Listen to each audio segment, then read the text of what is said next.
Call the first Planning and Zoning Commission meeting of 2023 to order at this time. Roll call, please. Yes. All right. Commissioner Barnes. Here. Commissioner Scovich. Here. Commissioner Tantillo, absent for now. All right. Chair Costello. Here. Commissioner Holm, absent. And Commissioner Sveska. Danielle? Yes, sorry, I wasn't able to hear anything. The audio totally cut out, but I am present. Gotcha. Thank you. Present via phone. And here's Bob as well.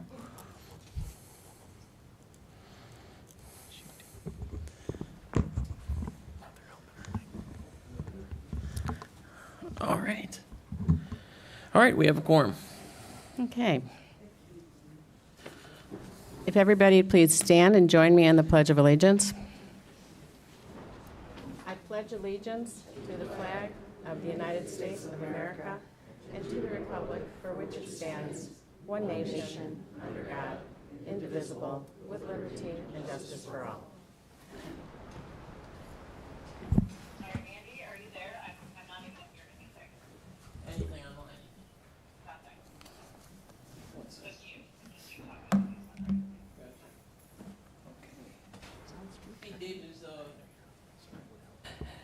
David, is the audio working online? Okay. Danielle, can you hear me talking on the microphone? Could you hear me talking on the microphone? I can hear you right now, yes. But not when I was on the microphone a second ago. That is correct. Okay. And I couldn't hear like Noreen or any of the other commissioners. Okay. Was she able to watch it on Facebook? Let me see. Maureen, can you test your mic? Testing. Do you hear anything? Do you hear Noreen from the microphone at all? No, I Let's see. She can check with the audio too.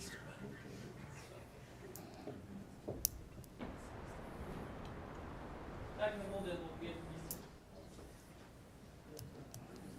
4 is all you need, right? Yeah. Yeah. Right. I don't know who that lady is. I was walking past and I was about ready to go assist and I realized it was you. It was helping him inside. Yeah. Oh, okay. We're good. I don't know, I guess that's her daughter and the mom has a bad ankle and she can't, well, anyway. And the door's not 88. And I'm pretty good with the wheelchair considering my mother was one of those folks, so I finagled it. Oh, that was nice.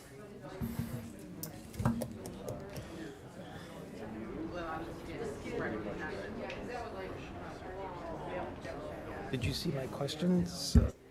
I did, and I had barely enough time to go through the materials, so I didn't copiously review that. But Looking for a footprint. you mean about the generator? Yeah. Yeah, this packet was just like maybe one.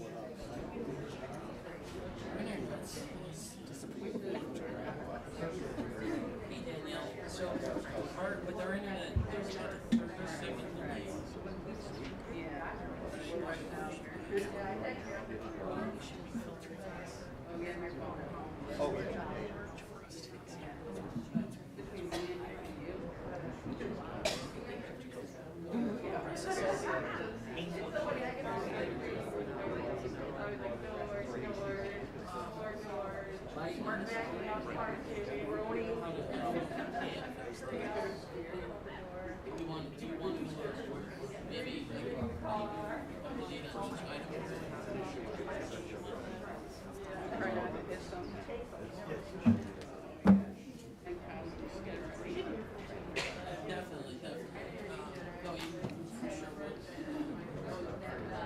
Let's just try to get see, okay? All right. Is she gonna stand? Yeah, it's just it's a delay online, so nothing we Sorry can for fix the right delay, now. everybody. Our first item today is the approval of December meeting minutes. Commissioners, did you have a chance to review the minutes? Does anybody have any corrections or modifications? No.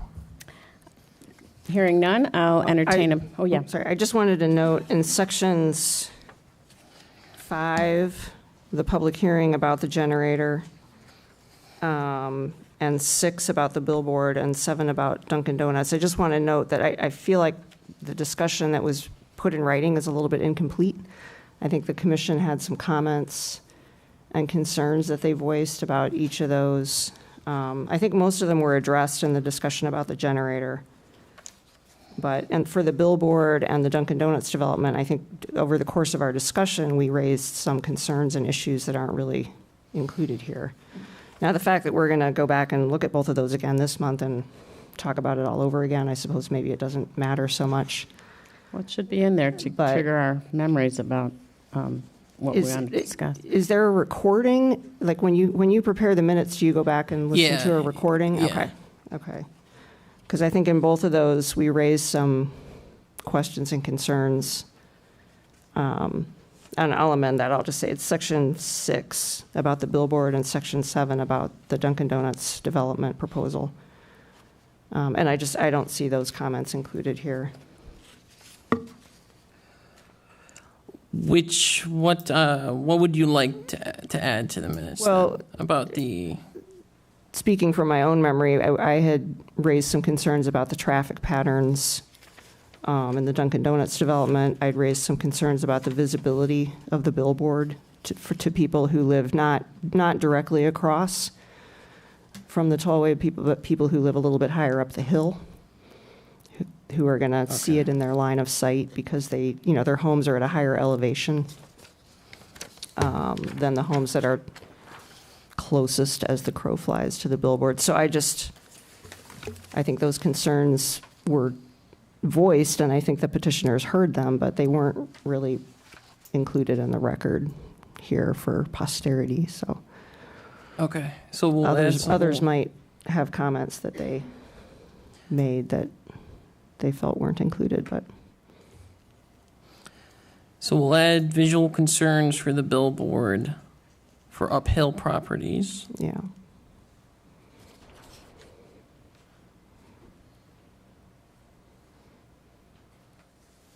And there is mention of the 7-car queue, but we'll elaborate on concern of stacking.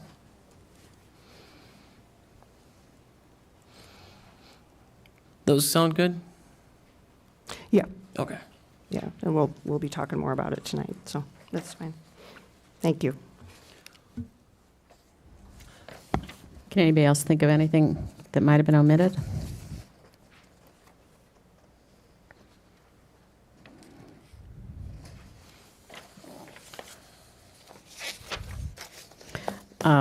With that addition to the official record, would somebody like to make a motion to approve the December minutes?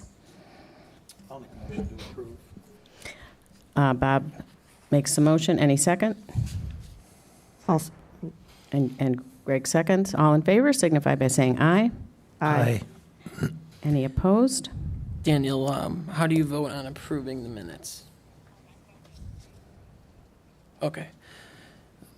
Just so everyone hears via phone, she's abstaining because she was not at the meeting. Okay. So- The motion carries. All right. Next order of business, we're going to take another look at the variance petition for the attached garage at 6527 Howard. Is our petitioner here? Hello, hello. How are you tonight? And this is technically a public hearing, so we'll need a motion to open it. Can we have a motion to open the public hearing for the petition for variance for the attached garage at 6527 Howard Avenue? I move to open the public hearing for the attached garage. And a second? I'll second. All in favor? Aye. Aye. Opposed? Motion carries. Public hearing is open, and our petitioner is here. If you'd stand up and state your name and address for the record. Michelle Joseph, 6527 Howard Avenue. Okay, and so we were awaiting a little bit more detail. We got And you it. got that, yeah, and we have that in our packets. And David, will we bring up the, so this first image, this highlights the issue that Michelle had, why she needs a variance. Due to the way the odd placement of the home, the buildable area is very small. It's roughly that shaded, dark shaded portion right there. So in order to build an attached garage to extend the home, she needs to get a variance, and that's why she's here tonight. David, will you bring up the second image? And there is the architectural layout of the proposed garage. And with the new proposed garage, I think the architect did a good job of minimizing its intrusion closer to the street. You still have 30 feet into the property line, about 40 feet to the street. And then to the neighbor to the east, there's still almost 44 feet of setback there. Okay, any questions or discussion, commissioners? Andy, you noted in your staff recommendation that right now this home is zoned R1.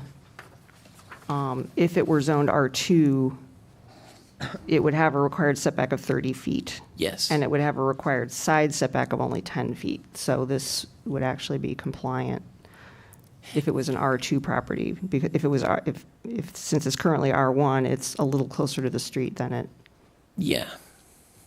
would be required to be. Okay.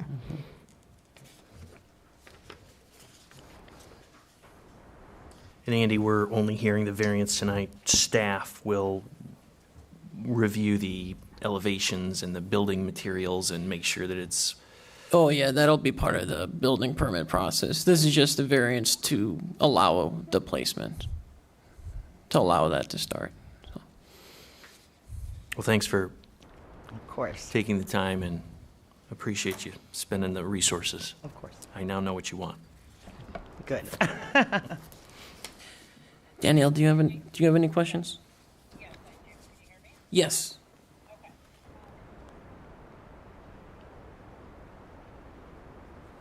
This home, I think it does have a shed from the previous owner. And the addition to the garage will be requiring removal of the shed? No, that is not part of the removal of the shed. Is not part of the anything proposed right now. And is this a property that we've already reviewed for the shed ordinance? No, this is a property that was approved for a shed back in the 80s. So I guess we're getting the gist of this conversation. Yeah. okay, that's Okay. yeah. Let's see if there's anything else. And we have no objections from neighbors. Everybody's got notice. Yeah, so, Lots of notice. okay. Any public comments on this one? Okay, if somebody would like to make a motion, the motion would be that we recommend to the Board of Trustees that this variance be approved as proposed to us and per the illustration provided. I'll make that motion. Okay, a second. I'll second. All in favor signify by saying aye. Aye. Aye. Opposed? Okay, motion carries. We'll be making that recommendation to the board. Thank you so much. Okay, thank you. Okay, next, do we have to get out of the public hearing?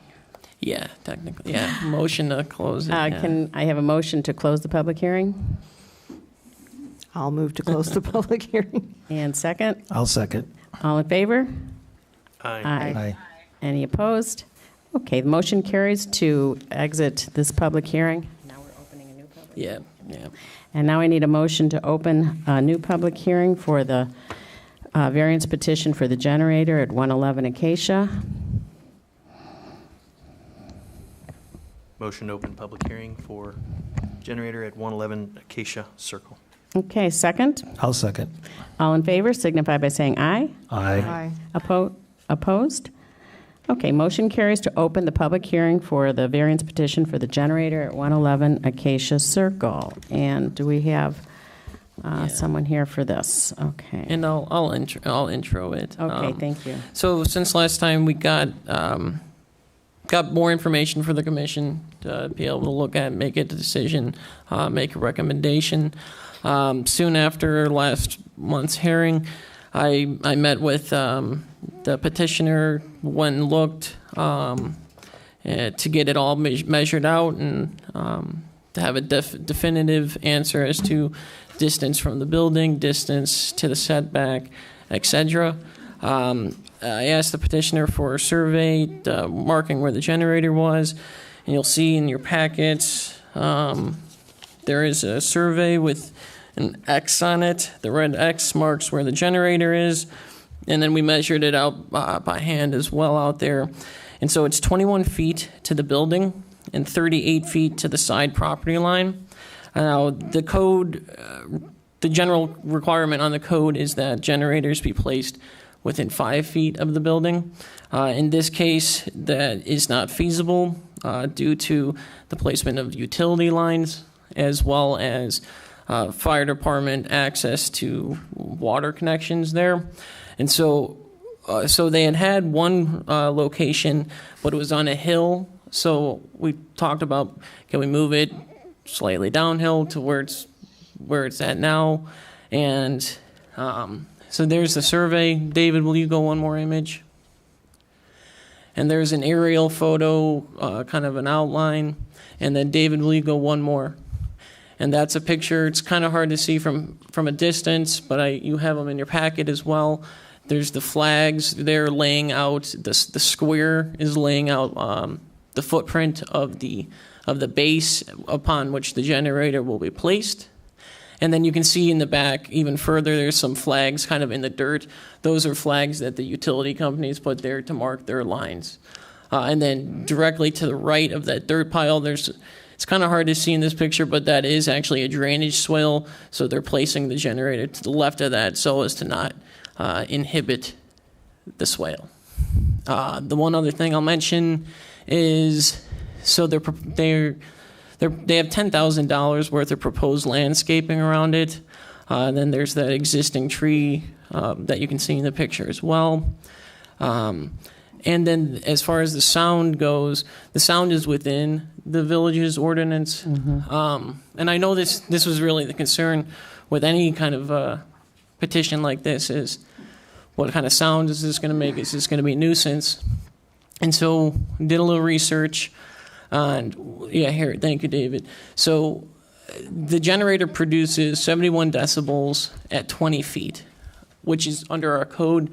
Our code requires it to be 75 within 20 feet. So that's fine, but at 95 feet, which is the distance to the closest residential building other than the 111 building itself, it would create decibels at that location of 57.47, which, David, will you go one more? Which is equivalent, or roughly equivalent, to the sound of an electric toothbrush. And so that's what I got there. Peter, Jack, Diane, do you want to add anything else? Take any questions from the commission that I may not know. So, whatever questions they have. So as far as the water utilities that are on the side of the building, you had to push it back because not only of utilities, but have you gone as far as getting the fire department approval on that location and that they have clear access to those water spigots? Yes. Okay.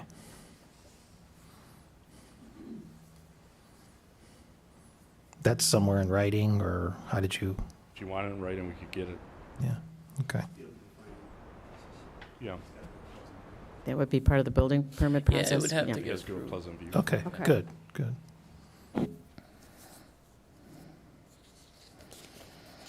Do you mind if we can bring up the photo that has the orange flags on it again. If you could just be a little bit more definitive. I heard Andy say something about how some of those flags are just marking utilities, On the back and that the side, generator is going to be to the left of the swale, but it looks to me like that area is in a swale. your swale's here. Okay? Generator's gonna sit here within this square. Utilities are behind it. You have your yellow, you have gas, water, and so on and so forth. So that's where the generator's actually sitting, is right here. Your swale's out here. Okay, and how big is the pad that it's going to be on? Because my recollection from last month is that the unit itself is not that large, and the pad only has to be like 6 inches larger? Just 6 inches around it, yeah, roughly. The pad's gonna be roughly 6 by 10 or 12. 6 by 10, okay. And that area that's denoted there is a little bit larger than that, which is why I was confused. That's Okay. the working space, yeah, we have to, obviously, put plantings and everything else there. Okay. So that tree that's there, that's just kind of out from where the water supply Yeah, the little is, single- that tree is going to remain and not be, That will not be disturbed. okay.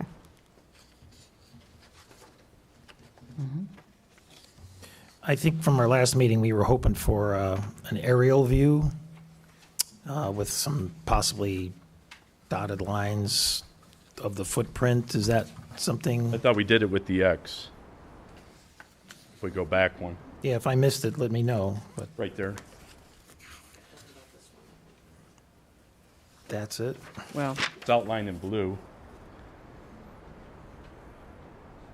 What am I missing then? here it is. Got it. Just to clarify on this survey, I can see the footprint of the building and the little wing wall that we can see in the photo, and then there's a line outside of that. Is that the issue of the property line of the building itself versus the property line of the condo association? That's correct, yeah. This line that's sort of outside, about 10 feet out from the building, is that? Yeah, remember we talked about that's all the building owns, is roughly Okay. 10 to 12 feet around the actual building. The association owns everything else around these buildings. So In fact, the building doesn't even own the parking lot. So it's actually going to be placed on the association property? Right, that's why we not needed on their the approval. building's That's why we property. needed their approval. Okay.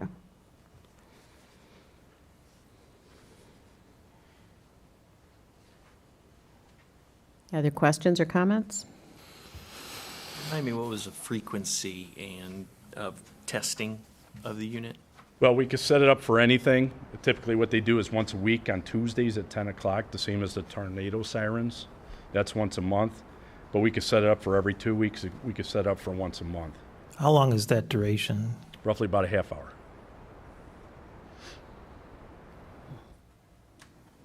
Well, I would defer to you guys on the frequency, but I would encourage you as a good neighbor to limit the number of testing to the minimum.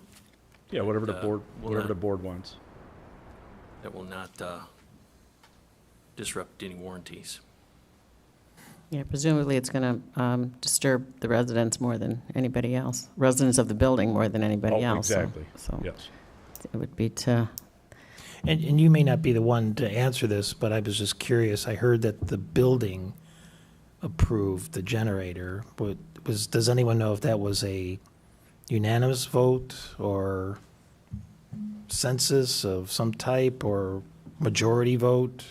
Well, we had a lot of big ticket items. Hey, Diane, I'm sorry, will you Yep. come to the mic? and if you'd introduce give us your name and address, please. Diane Michael, 111 Acacia Drive. I'm the president of the Homeowners Association. Roughly 3.5, 4 years ago, there were a lot of big ticket items that we needed to do. So we listed them all, got quotes and estimates and everything, and we presented, say, we needed to do a special assessment. So we put it out there to let everybody know. We talked about it at our board meeting, and we voted on it. It was unanimous. The board voted unanimously to do it. There were no, for the people that attended the meeting and responses, from what I remember way back then, everybody knew that these were things that needed to be done. Infrastructure. One of the ones specifically that they wanted was access, so the elevators were working in the event of a power outage or whatever, because we had several big long power outages prior to that. Yeah, and where I was going next then was, does this person that lives on the corner, were they surveyed and are they aware that this generator's going in and the 30-minute frequency, potentially a week, that it's going to be blasting? Yes, but we can tell them yes. They're aware of it and and they approved it?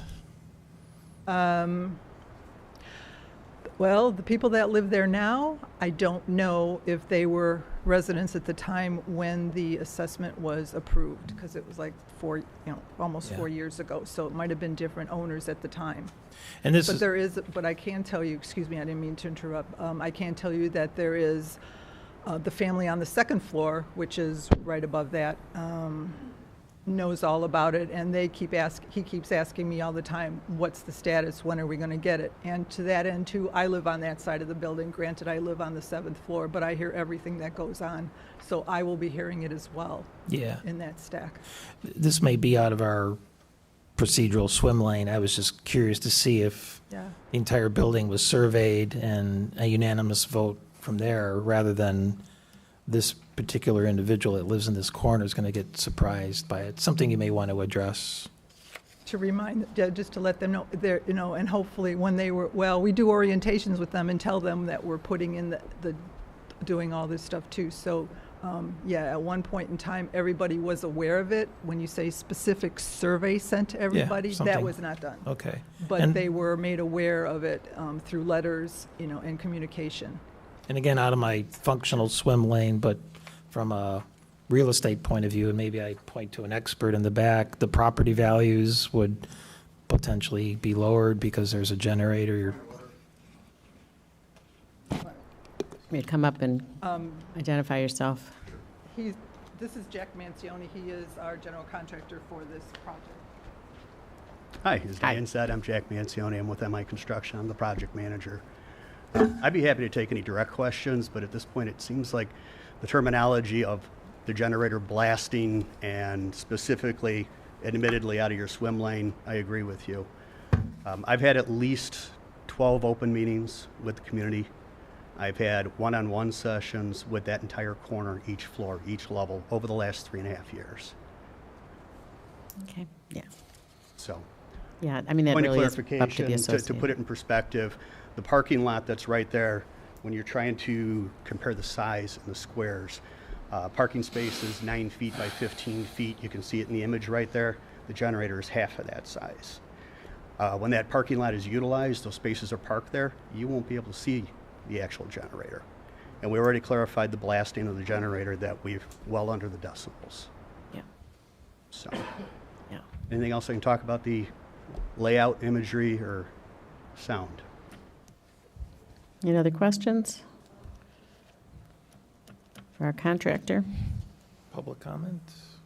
Any public comments? Thank you. Okay, thank you. If you step up and identify yourself, please, and your address.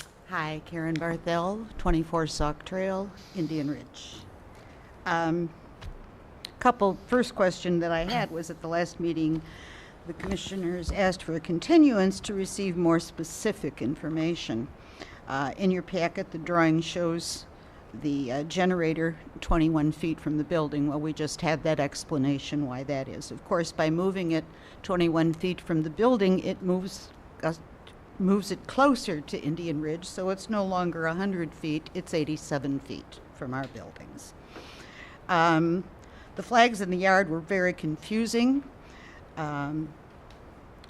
By the building area, it was a 96 by 136 with no depiction of the actual placement of the generator, no painted white lines. That would have given a little bit better visual, I think.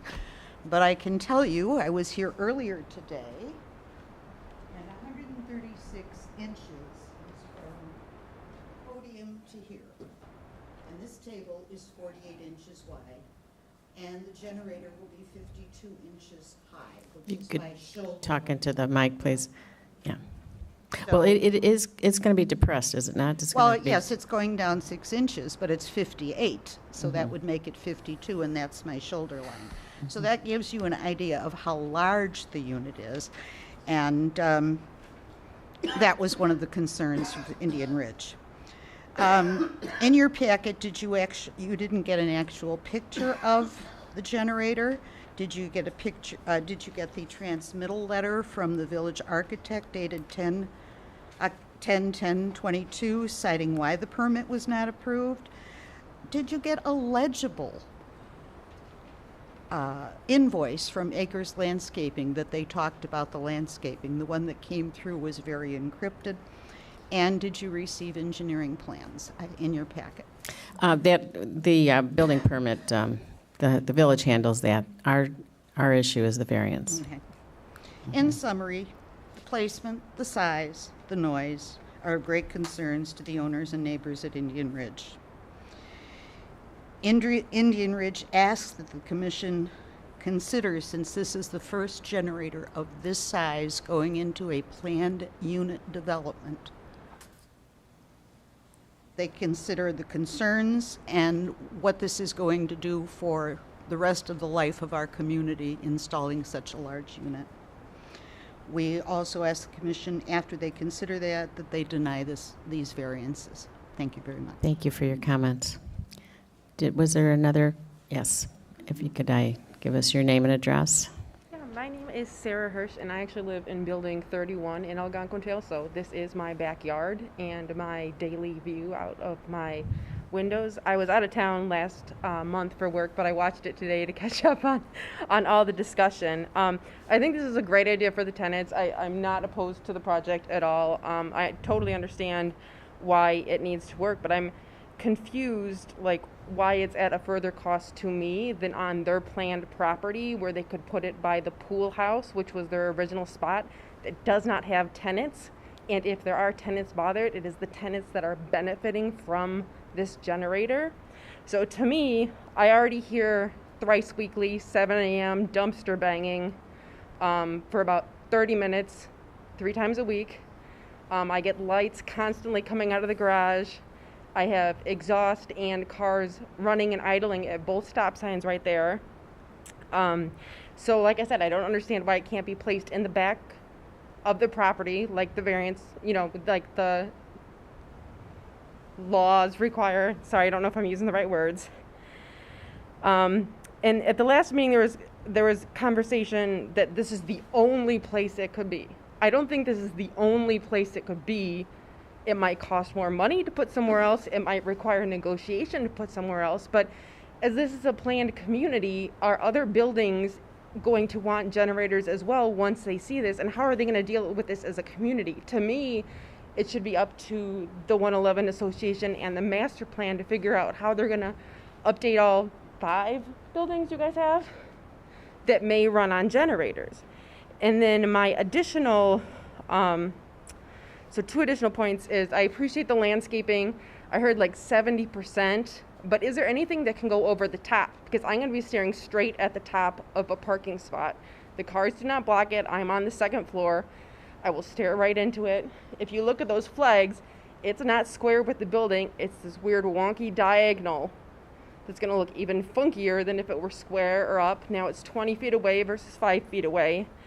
And I'm concerned if any studies have been done about groundwater, because our entire backyard, we're probably 10 or 15 feet lower than them. So our entire backyard floods every time it rains. You could go out there right now and it's a river.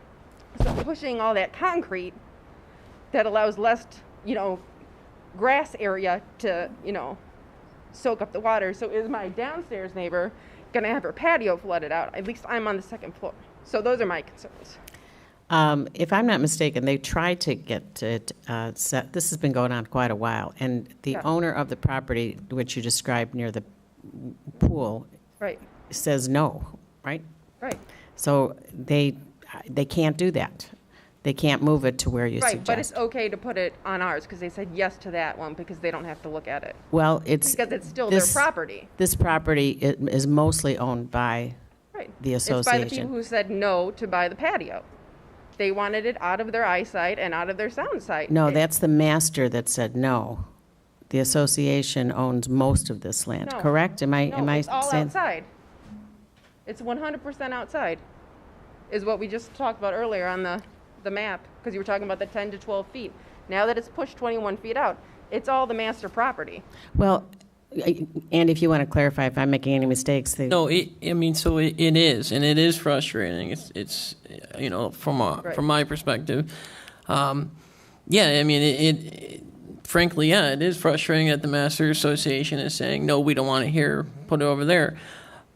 But 111 is in the position in which this is the only thing that they have to do, and so they've come to us saying, hey, this is the only thing everyone's constrained by what the Master Association wants to do. And so we have to, the commission and the board has to look at this situation almost in it of its own. And I agree it's frustrating, but I think that with the screening and I think with the minimal sound generated from it, I don't think it's going to be a nuisance. I mean, to me, with the sound reflecting off the side of that building, I'm going to get more than the people in that actual building, because I get more from the lawnmowers. Like, I can hear it in my bedroom, which is on the front side of the building. I get a lot more. I can't see, I'm not an engineer. I don't know. I know a lot of money's already been put into this, but why can't it go in the garage where nobody sees it? And I hear you with the noise, but this will be quieter than lawnmowers. This will be so there's 95 feet between where the generator is going to be and the closest of the Indian Ridge buildings, and at that distance, it'll sound like it'll have the same sound volume as an electric toothbrush.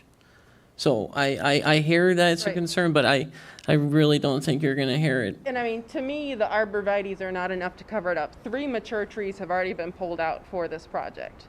Tall, at least 2 since the pandemic. Nothing has been pulled out for this project. My house vibrates when they come out. Probably 2 years ago, because that little tree was just planted. It replaced another one. There was a pine tree and like an oak tree that came out within the time of the pandemic that I've lived there. There have been 2 mature trees that have come out. It might have been part of the construction project, but I don't. It might have been part of the street project. I'm not sure. I mean, it's where that little one is up by the building is where one of them was torn down. And then there was one your down objection was that trees will come out and they will not come out. No, I'm saying it's not covered. Like that at least maybe would have baffled some of the sound, would have covered the top. I'm going to be staring straight down at this thing every day. Well, everything we can do is screening. That's all we can do. Or you can decline the variance. Well, then, I mean, we've got to weigh these things, weigh the good with the bad. Going back to your water issue, all that would be part of the building permit process. So they look at all the water issues before they approve any construction. And Danielle has a question. Yeah, Danielle, you want to go for it? I got you on speaker. Yes, thank you. So with the proposed screening that would be going in to surround this, what are the sizes of the arborvitaes, like in height, that they're proposing?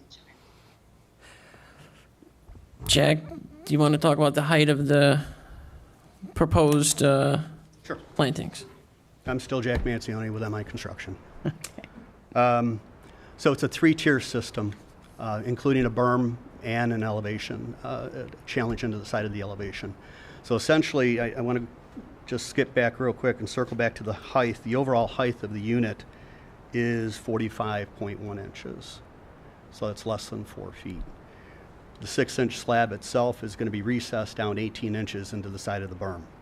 So if we take 18 inches along with the 6 off the 45, take 18 off the 45, we're going to have approximately 3 feet on the high side, on the most visible side of the generator actually showing.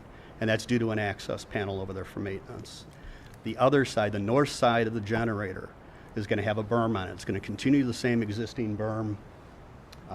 If you want to bring up the other picture with the dirt on it, you can start to see where the soils were moved around. There we go. So where the Austrian pine is up closer to the building, primary feeder route for that is on the north side also. The secondary feeder route actually goes back towards the water source, which is where the swale is.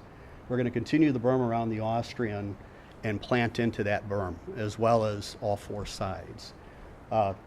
Valid point on the screening. If there's anything that we can do on the screening on the building side of it without getting into a root structure into the utilities, we can absolutely take a look at that. But the berming itself on the north side as well as the west side will be a 3-tier landscape, so different heights. The arborvitaes will start at 48 inches. There'll be a lower level, so a 2-foot system, a 3-foot system, and a 4-foot system. So once the system actually matures, Could you please repeat that height that you said on the arborvitaes that you're going to? 48 inches on the arborvitaes. So he said 48 inches on the arborvitae, and that's, and what level is that? So that'll actually be at the top level. That'll be the top level on top of a berm, and then, So Which species of arborvitae is it, just for clarification? do you know what species of arborvitae she was asking?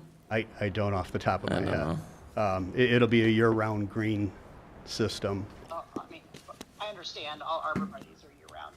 My question was based on what the overall attainable height would be. So as I'm sure you know, those species grow in a different variety. So I think that would be really important to know what they're going to top out up. Do you know, so she's asking, so certain species of arborvitae grow more, so is 48, do you know, is the 48 inches the highest the arborvitaes are going to get to, or do you know if they'll go higher? No, the plan would be that they'd mature into place based on the landscaper's recommendation. We got to base it on the size of the root ball so that it doesn't destroy the infrastructure. And we've got to consider the height that it's going to grow into and whether or not we want to allow them to grow together, because we still got to maintain the ventilation for the system, for the generator. Did you hear that part, Danielle? I did. It didn't really answer the question that I had, though. So I guess maybe let me reword it in a way that's maybe a little more logical. So what is the full mature height of the arborvitae that they're going to be planting there? Is 48 inches the full mature height, or no? No, it's not. No. Do you know what it is, or no? We don't, because essentially we started with an approved permit, and at this point the permit expired. Yeah. So we did get into a landscaping engineer, we did get into products, we did get into a tiered system, enough to be able to answer the questions to get through this process. Sure. And we're happy to take information from the village recommendations. So they're not certain yet, because that quote of was based upon when they initially submitted the plans. No matter what, they will have to cover at least 75% of it. But it sounds like they don't know at this point what the full mature height will be. But when it's put in, it'll be on top of the berm. So. Okay, thank you. Okay. Okay. Anything else I can answer? Any other questions, concerns, discussion? Are there any other comments from the public? Are we ready to make a motion? Well, before we make a motion and vote, I guess I would just comment again that we're hearing verbally a lot of explanation of what the placement will be, how big it will be, what it'll look like, what the landscaping will be. But again, now for the second month, we've been given a packet that does not depict what we're being asked to approve, which is concerning to me. But I think the broader, longer-term concern I have is this condominium association, the way it's set up with the individual condo boards, excuse me, for each building, and then this master board, that this master board took the position that they didn't really want to have to look at this, and so they want to put it on the other side of the building. And I understand that there's a lot of water under the bridge here, that we've gone a long way, but I think it's that attitude that the master board took in this situation is problematic. This was needed by the residents of one of the buildings in this master association, and they should have taken the responsibility to find a place to put it that didn't have a negative impact on people that live outside of the master board's property. I would hope that, that's the situation that's not going to repeat itself. So I understand that happened years ago before any of us were involved in this conversation, but I think it's unfortunate that it's gone this far when that was the initial position that the master board took. And now everyone's been trying to kind of bend over backwards to find a workable solution since then. When just looking at Google Earth, there's plenty of other locations where this generator could have been placed that would have There's always not somebody negatively that's- impacted the neighbors across the street. Yeah, there's always somebody that's going to say this is So. not appropriate or not acceptable. I don't know. Nearly the entire acreage there itself this is the furthest point from all residents involved. With the, not taking into exception the master board, which series of master boards, just like your committee has changed over the years, the master board's changed over the years. The project was probably a couple of people talking together saying it's a great idea, let's go ahead and do this. And it vocalized, and I've been in different meetings where this project has been the elephant and other projects where it makes complete sense. We understand as well that it's going to have an effect on everybody involved. Politics in the HOAs are just like everybody else's politics. We're just 7 tiers into this now and 3.5 years into it. So we do have a lot of moving parts to it. We do think that, we've made a lot of accommodations, and we do think that we're presenting a plan that is the most acceptable to everybody involved in the neighborhood. So we'd be looking for your approval. Okay. Thank you. Thank you. Yeah. Would somebody like to move that we make a recommendation to the board to approve the variance as proposed for the generator at 111 Acacia Circle? I'll make the motion. And second? I'll second. Okay. All in favor of this motion signify by saying aye. We'll do a roll call. Do roll call. Yeah. Okay. Can the motion include some stipulation tied to frequency with which the generator is tested? I don't know if we can do that. Okay. We can go on record right now and say that we'll go to once a month. Unless there's an engineer that objects to it, we'll go ahead and go the farthest maintenance span that we know of right now is 30 days. Okay.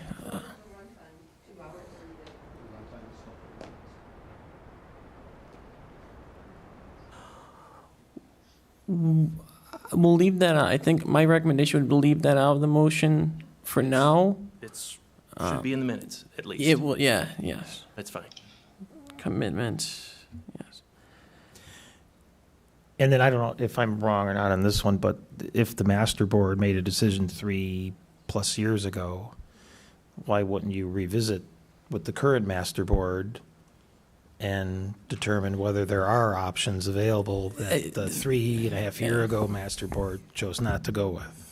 Well, I think the problem, and I think they know more about it, is because it took a long time to run the new gas line and stuff like that, right? So, as I stated earlier, the permit was already approved. And so the infrastructure was moved forward inside the building. We've got a large investment in the infrastructure, laying the materials to this side of the building at this point. Everything is ready to go with the exception of pouring the slab and installing the unit itself. So we're probably 30 days out from the time of approval that we can go ahead and have this implemented and ready to go. Why don't we is the restrictions, the requirements, I should say, on the original permit there was a list of 5 items. And we met those requirements as asked. That's why the permit was approved. At this point, the letter that was requested from the Master Association is behind us because the permit was already approved. We're actually in a continued, as I understand, this is a continued open hearing, correct? Mm-hmm. And this is due to basically the permit expiring in place due to the pandemic. Otherwise, we wouldn't be doing this right now. So really, at this point, the association, under the guidance and the direction and meeting the requirements set by the committee as well as the village, move forward, doing their diligence as well as, under the correct direction. They followed the process. That letter was obtained back then. That letter was speaking on behalf of the association. We don't go backwards and challenge developers why Indian Ridge is getting water right now. It was built after this complex. So I don't know why we'd go backwards right now.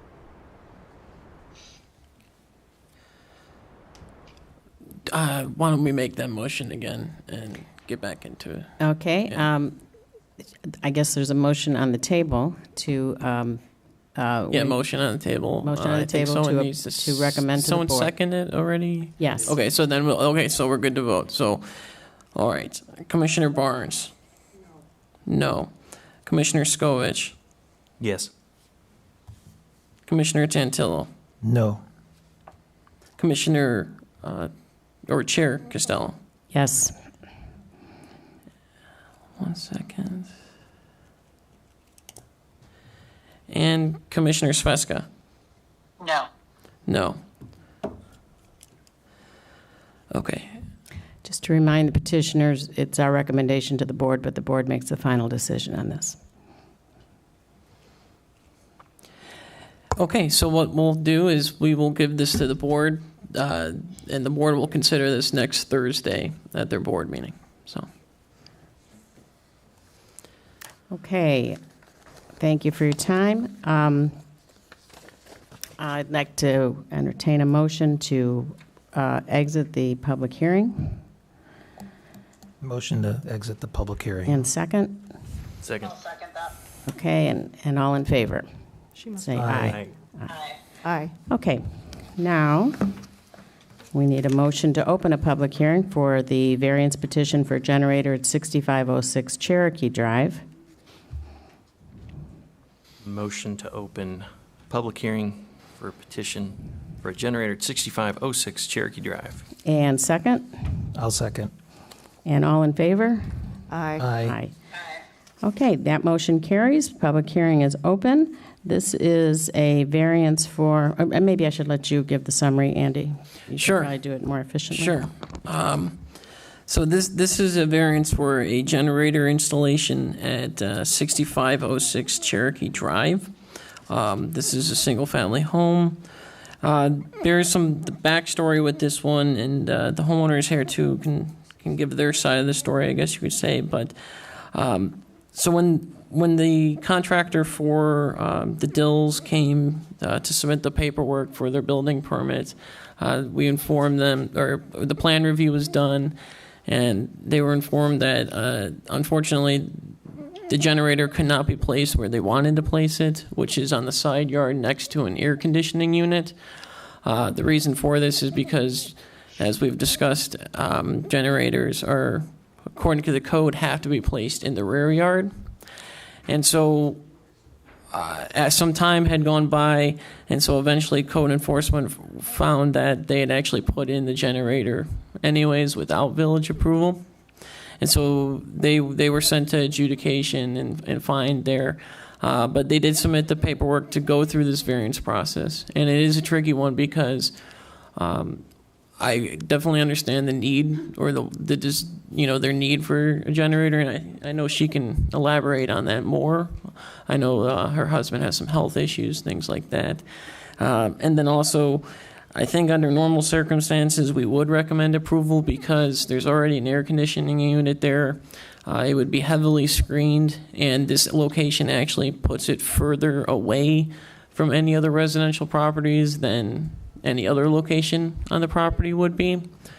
But the general policy as set by the board over the years, has been to not recommend approval for homeowners who violate stop work orders. So we're recommending no based off of that general policy, and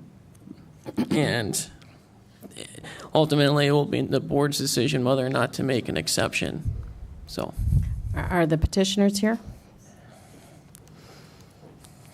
State your name and address, please. Phyllis Dill, 6506 Cherokee. Okay. James Broughton, True Power Generator Service. Okay. Okay, so we understand we didn't have a permit at the time. It was kind of a timing issue and everything. And maybe I should explain okay, first. Go ahead. So here's what happened. we have been inundated with installs and permitting over the year, backlogged because of COVID. I had 20 to 30 people waiting for me. So a day came that I had a cancellation on an installation. So I called Mr. Dill and I said, would you mind if we came tomorrow and put it in? He said, no, okay. And I was driving around the neighborhood and I saw that generators are on the sides of homes. I didn't think it was an issue. And we installed the generator on the side of the house before my wife had a chance to submit the paperwork for the permit. And the generator is not completely installed at this point. We stopped the installation when the gentleman from your village hall came and told us to. And so it's basically just sitting there inoperable right now. And it basically is my fault that this happened. We didn't intentionally try to violate the law. I know the law, and like, you know, we put hundreds of generators in constantly and apply for a lot of permits. Mm-hmm. It's just that I was trying to utilize my time and not lose a day of work because somebody else had a cancellation. So I don't see why you should punish the Dill family for my mistake. I paid my fine on this. I admitted my mistake, and I would hope that you could reconsider because it's not their fault. Okay. Questions? Andy, what was the fine? You mentioned that there was adjudication. Can you describe that process? Yeah, so the adjudication is, for those who don't know, it's kind of like our local court. If you get a local ordinance ticket, instead of having to go to the county court, you can come here to adjudicate it. And so an administrative judge, essentially, it's one woman. She hears a case and then makes a decision. In this case, she fined the fine was $175. If I might add, that was the lowest fine also, because we had never had any issue at all. True. 25 That is years. true.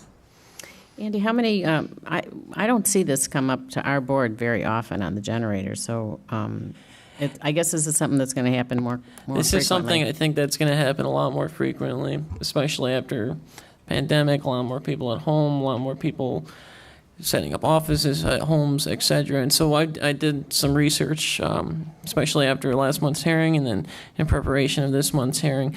So there is no record of any generator variances ever being granted, and no record of any generator, well, I don't know about generator permits, but the variances, I know we do not. So You should state the year that this. yeah, and took so place. it is a bit tricky too, because the village ordinance on generators is from 2003, and what the ordinance said was any generator, and this is generators, air conditioning units, any outside unit like that. It said that any unit installed prior to 2003 could remain in the side yard and be replaced in the side yard. But new units would have to be put in the rear yard. Is that law came in effect at 2003? Yes.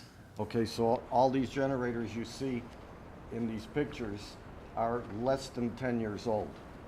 Well, that's why I'm asking these questions, because, yeah. But what about, and anything prior to 2003, is that for air conditioning units as well, and anything else? Yeah, in 2003 is when they modified the Because code. really, there are lots. Oh, frankly, there are a ton. Installations on the side yard. There are a ton of air conditioning units, generators on the side yard, and this is something from staff's perspective that we're looking for some direction from the commission and then ultimately the board and how they want to handle this, because I don't, we could get into another shed and fence situation here in which there's many homes out of compliance and a lot of things done after the fact. So it's very tricky. And I think that, and it already was going to be, but I think the importance is highlighted here for when we do the comprehensive zoning review over the next year. generators are a big thing that we're going to have to look at. I think we're going to have conversations about, do we want to restrict it to the rear yard? Do we want to make exceptions? How do we want to handle this? So. It is a corner lot also, so the backyard is like nothing. There's hardly any space, but it makes so much sense where it is. It's the furthest away from any other home. And it's very, very shielded. I mean, you can't see it at all compared to the other ones. There should be a picture I took from the street. Yeah, they got the pictures in their of the packet. property with the generator sitting there, so you could see it pretty clearly that it's not that visible. Right. Right. It wasn't intentional to hurt anybody, you know. Yeah. I just thought it was okay because I saw all the other ones in, so I figured I wasn't going to get hurt by rushing it, and that was my fault. Because my wife, I said before, she's inundated with permits, and I thought she had them already taken care of, and she didn't. Lack of communication in my office. Okay. Here, Dan Commissioner Sveska's got a question. It's more of a comment, actually. So I know one of the things we're considering here is setting a precedent, right? And the gentleman that just spoke, who I think might have been the contractor, I didn't catch that. He is, yeah. Said that, we did it because we saw everybody else. Let's just circle back to the shed and fence issue, right? So if I put in a fence because I saw everybody else doing it, even though the village had already told me I couldn't, that's a willful intention against the current zoning code. So that's kind of where I have some issue with this. Not the order. There was a willful intent to violate the code, even though they had clearly been informed by the village. No, we were never. That they must request variance. There was never intent to break the law. It was just an accident. I understand, but the appearance, right? We're talking about how this sets a precedent for the rest of the village. And so we just have to be very careful how we move forward on things. Well, I'd like to bring up that cabana that was approved. That was just done with no permits, and that's approved. So we've got precedent. I don't know how that happened. So for these, Andy, these 5 homes that are listed here, and there are pictures provided that show in your same neighborhood, Yep. air conditioner units on the side of the home and a generator right next to the air conditioner unit. So what was happening in the past is people were coming in and they were just being issued building permits to put these in? With no mention of the need for a variance? No, if they'd come in for a building permit, they would have been told it would have to be in the rear yard. So I don't think these people came in for permits. Okay. And Andy, when you and I were corresponding, I think that was my main point that I was trying to resolve before the meeting is with your survey, how many of those 5 offenders had that installed prior to the code being issued? We don't know that answer.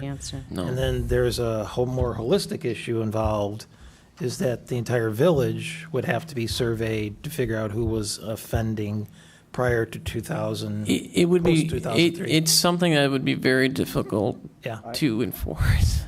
So my comment to the board here is that we need to revisit the side variance and the back variance,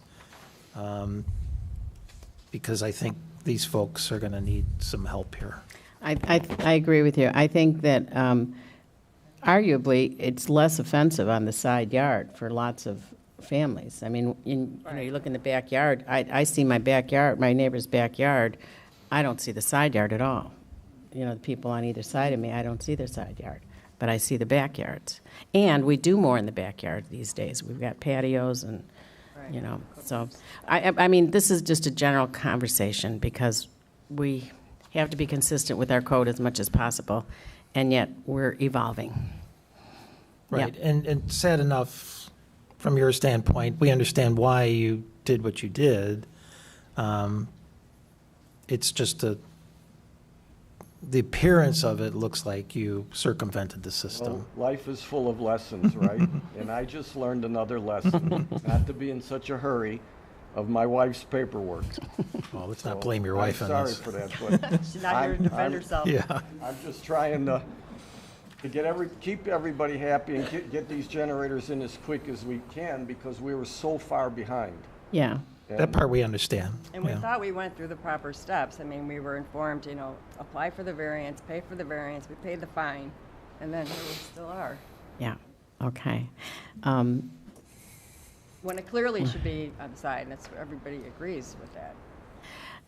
It's what's written. We still have to respect our code. I mean, we have to have some, even when we make variances, we have to have some guidelines. We have to have some kind of consistency with how we go. Yes, sir. Just this summer, Clarendon Hills changed their code on generators. They didn't allow them on the side yards either, but they realized that they had to change the code because so many people don't have anywhere to put it in the backyard. Yeah. And people are going to get their generators put in one way or another. Yeah. They have to put a wood fence on the side of the house to get it done. They do what they got to do. Yeah. Yeah. A lot of people are stubborn about. And that's why we said we're going to have to revisit the side versus the back. Because but there's to your nothing bad specific about this generator. I mean, the sound level is much lower than you could imagine. We could have this conversation standing in front of it 10 feet away. No, that we understand. I was just saying that in your specific situation, we have Yeah. to put some guidelines and Sorry, resolve it. my mistake. Won't do it again. Yeah. So, If there's no more conversation from the commissioners, is there any public comments? You want to step up and give us your name and address? My name is Mary Jo Burns, and I live at 111 Acacia Drive. This was a point that came up in your conversation. A generator has never been approved? There's not been a variance granted for a generator. So no generator prior to your group and theirs has gone through this process before. But you would need, you wouldn't need a variance if it was in the backyard. Yeah, if it was in the backyard, you would not need a variance.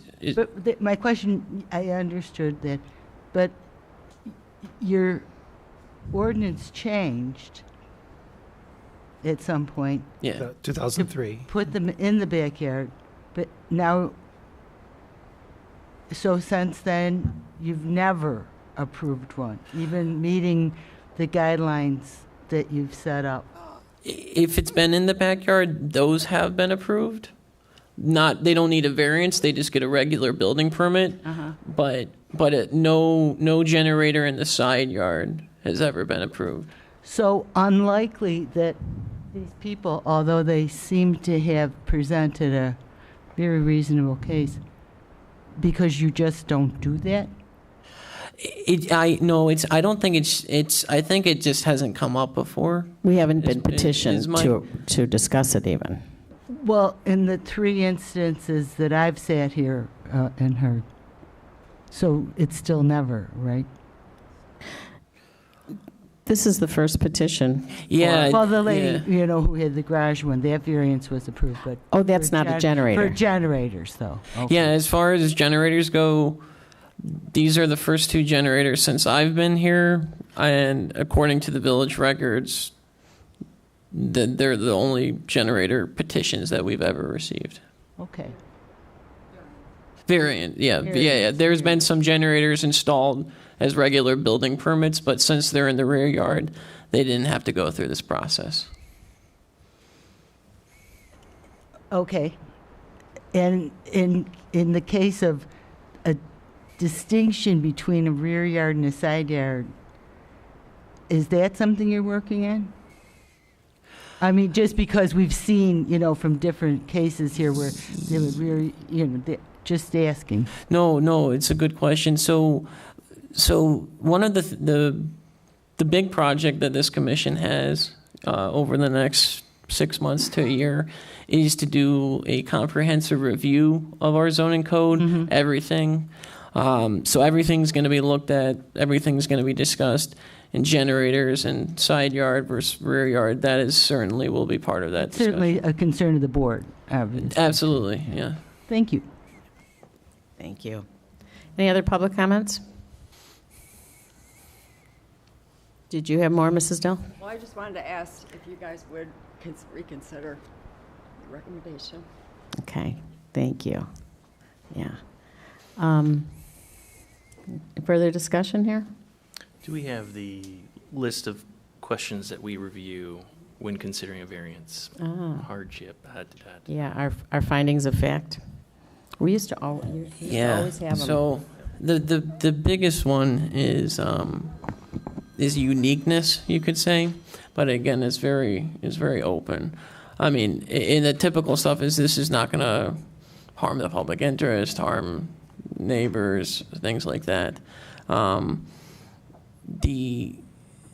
The hardest one that we've ran into in the past is, why is this situation unique enough to merit that? But typically, based on history, there's quite a bit of flexibility with that. I mean, it could be as simple as the placement of this generator on the side yard is the ideal location. That's a unique reason to do it there. So. And same with the sheds. I mean, we eventually found that this and that's is modern normal, living.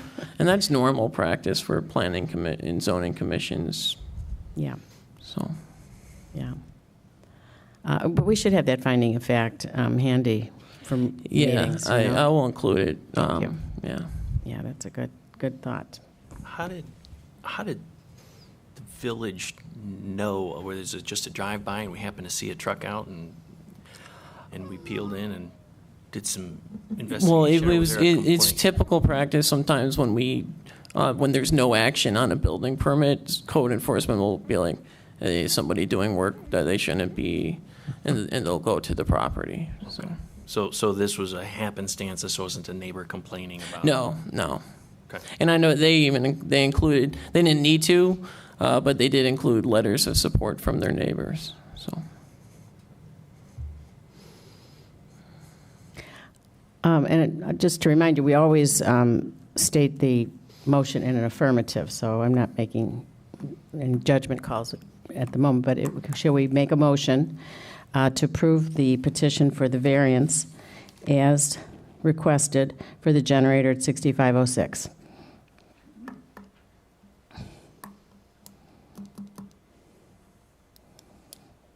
I'll make a motion And to approve second? the petition for a generator at 6506. I'll second. Okay. Let's take a roll call on this one then too, Andy. All right, Commissioner Barnes. Yes. Commissioner Scovich. Yes. Commissioner Chantillo. Yes. Chair Costello. Yes. And Commissioner Sveska. No. No via phone. Okay, so the motion is approved. The recommendation will be sent. And as a reminder, the board makes the final decision, so you might want to attend that meeting. Yeah, it'll be next Thursday at 7 o'clock. Yeah. Okay, thank you. All righty. Sure. Okay, we need a motion to exit the public hearing. Motion to exit the public hearing. And second? Second. All in favor? Aye. Aye. Okay, now we're just going to talk, right? We don't have to we do have a public hearing. Yeah, this is everything Okay, we sorry. got is a public hearing tonight. Okay, we need another motion to open a public hearing, and this one is for the billboard at 7045 Joliet Road. Motion to open public hearing for petition at 7045 Joliet Road, billboard special use first look. I'd second. And all in favor? Aye. Aye. Okay, the public hearing is opened for this, and we've got our guest speaker here. If you'd identify yourself again, not again tonight, but again from last month. It's only me, Jim Rieger, Fox Point Media. Hope all is well on a rather foggy Tuesday night. Yeah. Hope we didn't have to drive too far for you. No. Good. Okay, so what do we need to discuss? So this is the official public hearing for a special use for the placement of this billboard.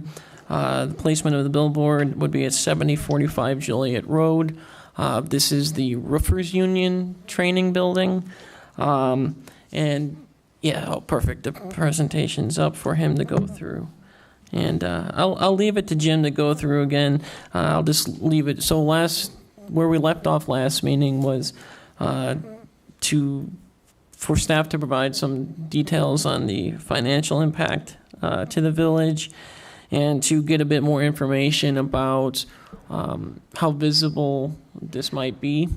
And I know Jim and Ed, they can talk about some of the visibility more than I can. But I can tell you about the financial impact. And so this is based off of the village's fee schedule. Every year when the village board approves the budget, they also approve a fee schedule. And so the special use, the original permit fee would be $30,000, and then based upon the square footage of the sign, their annual business license would be $10,100. And so village staff is recommending approval because it would create a constant revenue, another revenue stream. That would put it in the top 10 businesses in Indian Head Park as far as business licenses go. And of course, the concern I think everyone has is the visibility of it, the light, any possible light pollution. And I know they've committed before, and we can put this in any eventual agreement that it might have to be dimmed at night or turned off if it creates a problem. But I think based off of existing billboards in town, I don't see it being seen that easily. Of course, different angles, you could see it different ways. I did include some pictures in the packet of an existing billboard picture we took, just going out to see different angles, where you can see it from. But I'll also let Jim and Ed go a bit more in depth on their stuff as well. Okay, Jeff. Thank you. First and foremost, if we could, in the world we live in, more and more communication is imperative. We've talked much of the evening about, emergency power, and there is such a thing today as emergency communication. And I forget whether or not I mentioned this in our last get-together, if you will, but allow me to re-mention it. When the Boston Marathon went on several years ago, and there was a problem, the first thing they did is shut everybody's cell phone down. And everybody somewhat lost control, if you will, or at least in their personal being for a moment until the digital billboards came alive and said, go this way, don't go that way. And so what we have seen, and villages agree with us, that when you have things like amber alerts, silver alerts, weather emergencies, all kinds of other things going on, and then on the fun side, the special events and the other things that go on to enhance and draw people to the village, to the golf course, whatever may be the case. This is a tool that is open to the town, the village, to utilize. And so that said, I'd like to, because I think that we did a lot of homework. The last time I was here, we talked about nits, or we didn't talk about nits. We talk about lumens, and we talk about foot candles, and we talk about brightness and angles and all kinds of things. Allow me, if we could, to put a few things in perspective. And could I ask, just so I could get it grounded before you start, this billboard is facing 294 and not inwards to the village, or is it a double-sided? It is a double-sided facing north and, well, following, as you say, 294. And so what would happen on a right-hand read as you're coming up on it and the billboard is on the right, and of course, if you come the other way, it's a left-hand read. But it basically is turned just a little bit to the expressway. It is not facing people. It is designed to find the road, find the eyeballs in the cars that are traveling, like any other digital billboard, any other static billboard. We basically, all we want to do is advertise the message, whatever that may be, in good taste, and that is, and Roofers has insisted on that, and we applaud that, no questionable material at all. And so that was early on. We would never subject anybody to any kind of questionable whatever it is, whether it be political views, whether it be religious views, whether it be whatever other kind of views. If people have a problem with the new F-150 Ford, or they have the new cheeseburger at McDonald's, okay, then they have, if you will. So what I was getting at, I think, is, Diane, where you were coming from. The last meeting we had, I must have missed it, that the billboard is not single-facing only to 294, it's double-facing. Well, it's to both sides of 294. Yeah. Right. Okay.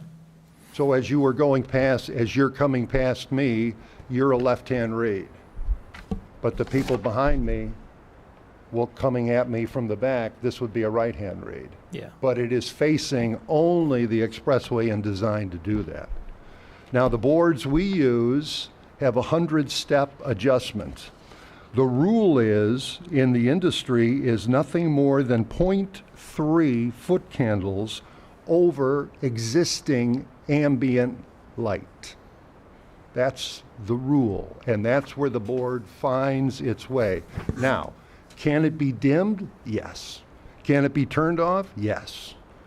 Can it be adjusted? Yes. But again, to put a few things in perspective, a 100-watt light bulb 100 feet away is 0.0137 foot candles.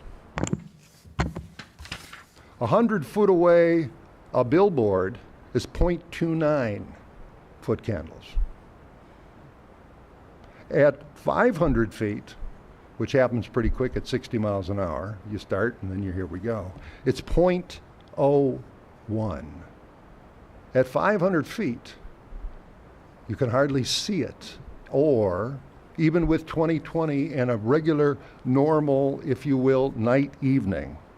Now, what's interesting, if in fact the angle, or we're up on a hill or whatever it is, as the angle changes, once we get past 70 degrees, which is pretty, 90 is here, if you will, okay? Once we get past 70, you can't see the board at all. You can see the structure if your eyes are good, but the lights, no, on purpose. And so, that's the case. The whole idea is we're addressing the eyeballs, the traffic only. All expenses to put this up and to repair it and or keep it running is ours. You folks get the benefit, of course, not only a message board on a well-traveled expressway going through your town. That's something that certainly is open to you. And one of the other things is, not only is it designed to only reach the audience, but because of we control the content, that at any point, if there's any kind of question at all, we would shut that ad down. If somebody had a problem with whatever it was, we would review it and do what we need to do.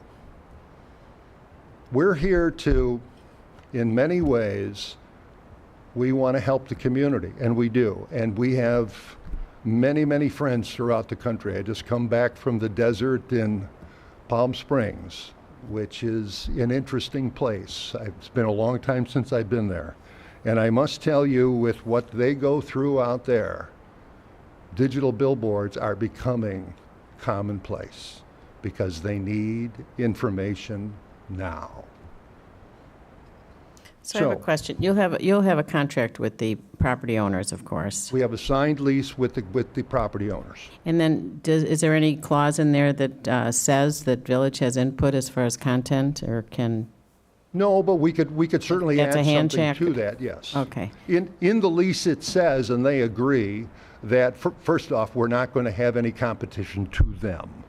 And then, of course, any political and/or we put in there no gentlemen's clubs, no anything that is offensive, certainly, no political views, no religious views. We usually don't work with lawyers only because of perhaps some other responses we have had in the past. So, but that's pretty much common more and more in our industry. It is the mainstream Honda motorcycle, F-150 Ford. Why aren't you driving a Tesla EV yet and buy your cheeseburger here? Yeah. So something like you would honor any reasonable village objections to content. Yes. Something And then like I that. would add to that in your contract, the procedure that we need to follow. Okay. We could do that. We would do that. We could would include this all in the ordinance granting the special use. Yeah, okay. Andy, I have a question. Yes, Danielle, Commissioner Svesca has got a question. Thank you. Do we have any data on how the structure and its corresponding light output is going to affect the great horned owl population that we have here in Indiana Park? The what? The what population? The great horned owls? Oh, the owls. I don't think we do. Do you have any, Jim, any knowledge about how billboards affect wildlife or owls? This was a question that was asked last time about the migration and everything else. You said you were going to come back with some stats on that. Now that you say that, shame on me. Yes, I do remember, and I will get that. I will tell you that several sanctuaries, in and again, from where I come back from, in the desert, have no issues with this. In fact, we've had some conversations. They do have issues, by the way, with the wind generators, which is a different. But for our situation here in Illinois. Our situation, yes. I will find that out. I will get a report. Yeah, and we can't, like we said last meeting, we can't refer to, well, this is what the Illinois Tollway approves, and that's what we're going to follow. Understand. We really want specifics on that. Okay. And you could present that back to us. I will do that. I will do that.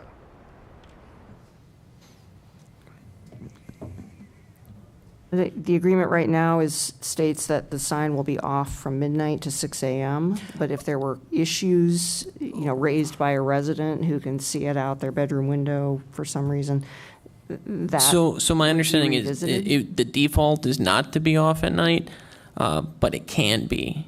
We can put a stipulation. Okay. We can request that it be off. Does the light level adjust? I mean, because of It's sunset, automatic in it's most on a cases. sensor, and it's kind of becoming And less it always bright follows, as it gets it never darker. goes past 0.3 foot candles over the existing ambient light. Now, Okay. it doesn't necessarily change perhaps as fast as the ambient light does, only because we can get, beautiful porch gray pretty quick.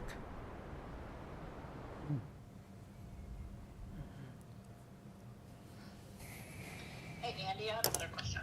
Yes. How does the light output of this proposed sign align with the, proposals that we've been looking at for signage and lighting within the village itself?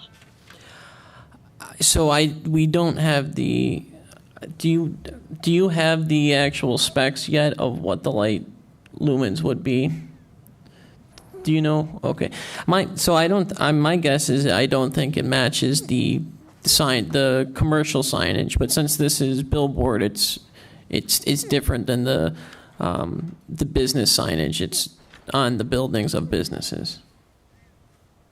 There is there is an organization that we all use, including on-premise signs, Illuminating Engineering Society of North America, ISNA, if you will.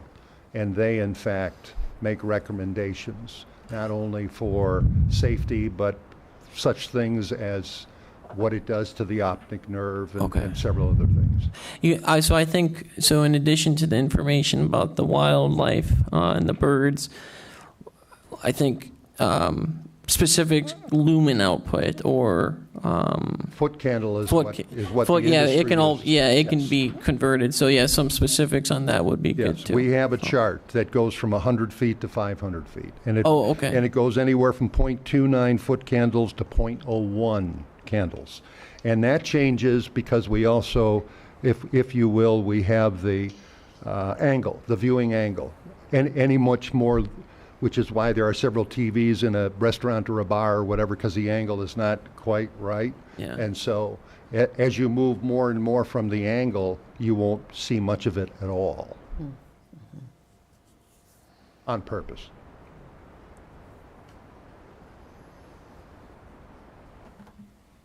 You ever prepare any sightline studies for communities?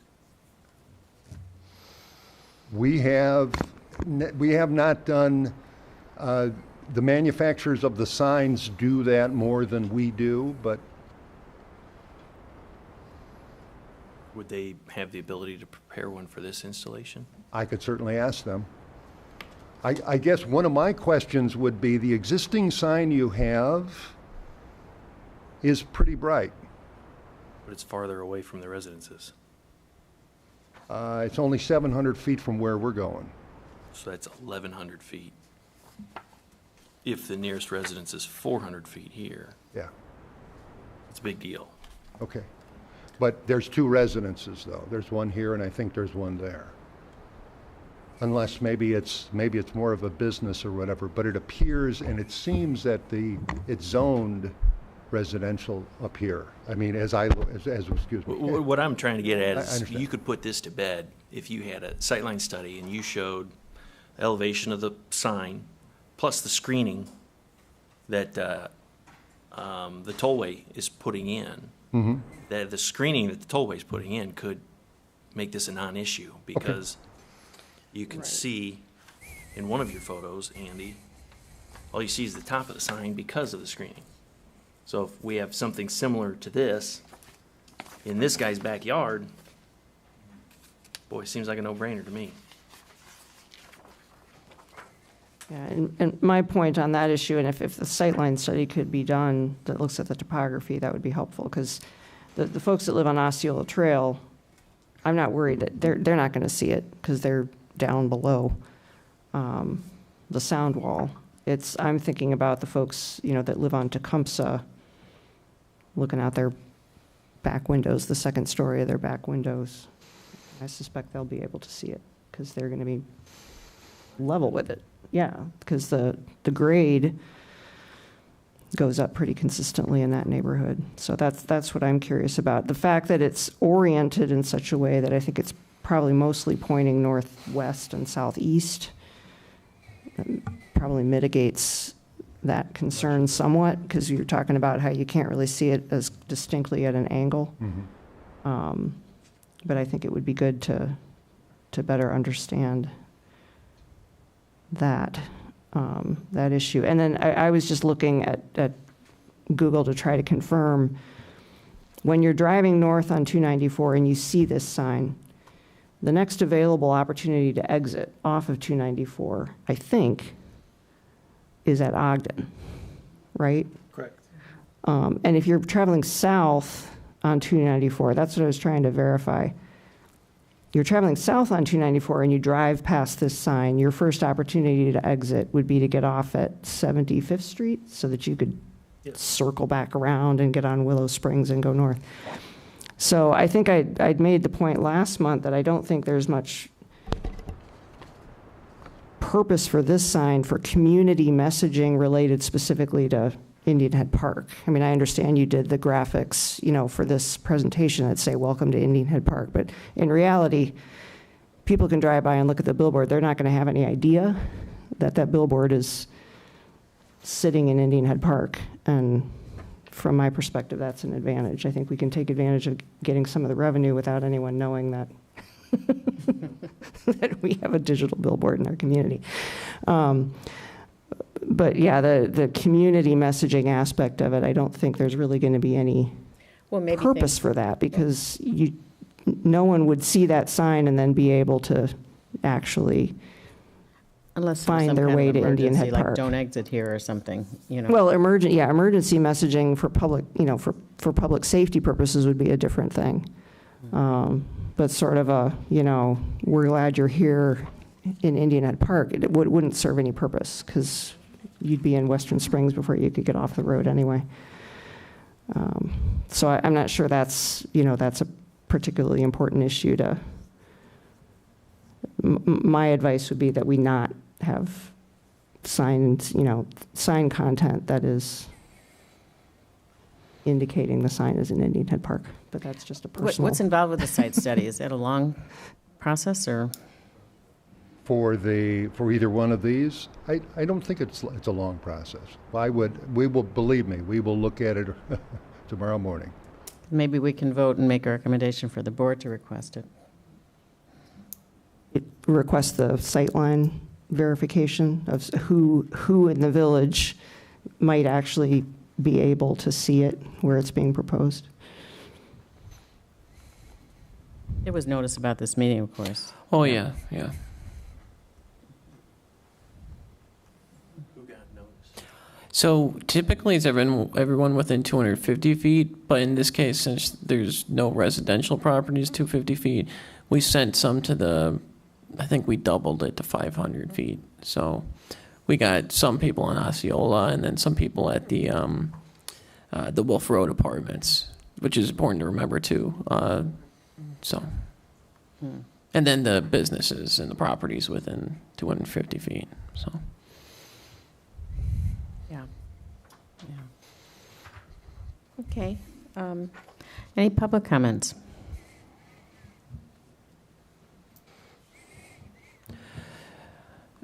So based upon kind of the feedback that's the commission has discussed so far, we want to look into a sightline study and bird impact. Is there any other items? Call it wildlife. Wildlife, okay.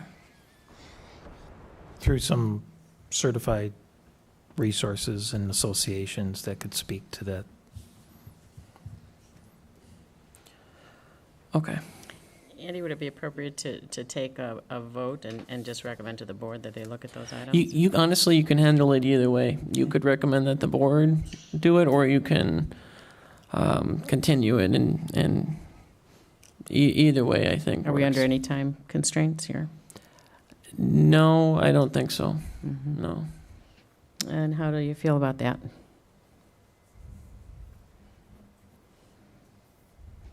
I'd be inclined to continue it until next month and see if a month is long enough to get the information that we've requested. We would be in touch with Andy by tomorrow afternoon, tomorrow evening, as far as timing of study. Okay. Then yeah, I would recommend doing a motion to continue then. Okay, does somebody like to make a motion to continue? And what we're looking for next month is a sightline study and some information on impact on wildlife. I'll make that motion. I'll second. All in favor signify by saying aye. Aye. Okay, motion carries. We'll look forward to that information. Thank you. Thank you very much. And motion to exit the public hearing. Motion to exit the public hearing. And second? I'll second. Okay, all in favor? Aye. Aye. Opposed? Okay, we are out of that public hearing, and now we need a motion to open the public hearing for the petition, or rather the 6921 Joliet Road Dunkin' Donuts development hearing. Motion to open the 6921 Joliet Road Development PUD public hearing. Second. All in favor? Aye. Okay, public hearing is open. So there's not a whole lot of new information. I gave you the revised, like the answers they did based upon our engineer's review or preliminary or initial review, whatever you want to call it. Mm-hmm. And so they gave that to us just this last week. It totally makes sense with all the holidays and stuff, that it took a while. So they gave it to us. I've given it back to Strand to look at and answer. But yeah, at this point, I would recommend continuing until we get more info from Strand. I think this will also give more time. I don't know if it's enough time, but more time to see what IDOT and the county think. We have been notified from the county upon initial review. So not a full in-depth review by the county, but initially that they don't see any conflicts between that and any of the proposed possible Wolf Road improvements, which is good to hear. So, but yeah, with that, I would recommend continuing, although I do have one public comment that was submitted, and if anyone would like to submit a public comment, we can take those now too. Okay, yeah, any comments from the audience? Okay, I will read the one that was submitted. By resident Dale Holmquist, any traffic study referenced before approval of Dunkin' Donuts must take into account that the South Side residents have been avoiding Wolf and Joliet because the bridge has been under construction. Drivers are going south to 79th, then to Willow Springs Road to avoid the area. Accuracy of any vehicle traffic count is questionable. Creating additional morning congestion with backed up traffic at an already dangerous intersection is not in our best interest. Stoplights are poorly timed with cars backing up on a normal day. Also, a long-standing business in Indian Head Park, Oak Pantry, will be negatively impacted. That's all I got. Okay, so noted. Just to clarify, so there's a access permit working its way through at IDOT for Joliet Road and at the county for Wolf Road. Are those both for right in, right out access points to the site? So the county will tell them what they can or cannot do. I think they are both right in, right out. That's our best guess. Okay. And Strand is going to wait until the results of those permit requests have been completed before they advise you, right? We're still kind of working on exactly what order we want this to all come in, because those things may take a long time. We're not sure. We got to figure out from the county and IDOT more about what their time frame is. But we've given Strand the assumption that the county is going to require right in, right out, and same with the state, because that's what our past indication has been. So. And that's the only configuration I could see where it would be too difficult for someone, or dangerous for someone to be trying to turn left. I can't imagine it won't be.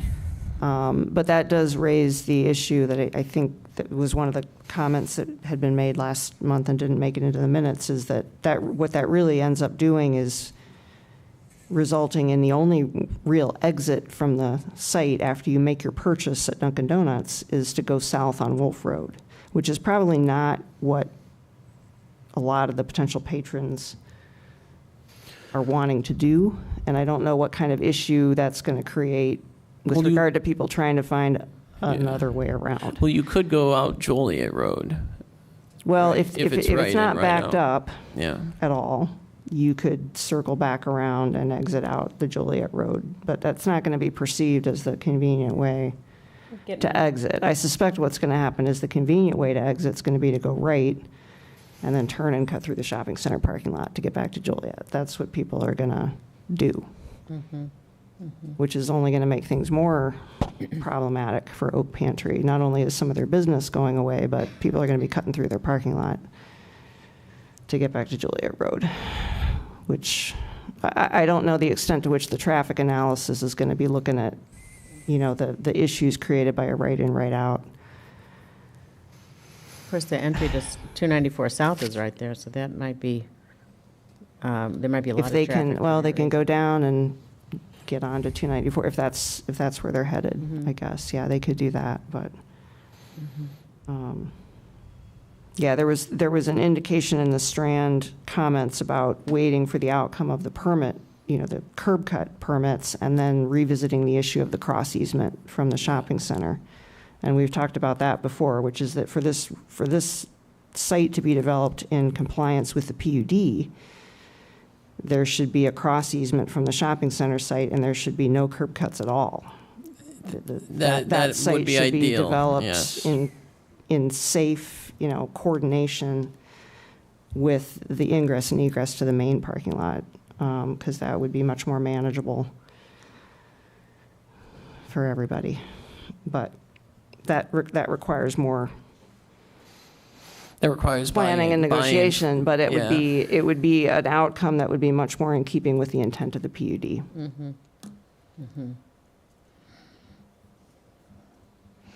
Would somebody like to make a motion to continue this till next month? I'll make a motion to continue the petition. And second? Second. All in favor, signify by saying aye. Aye.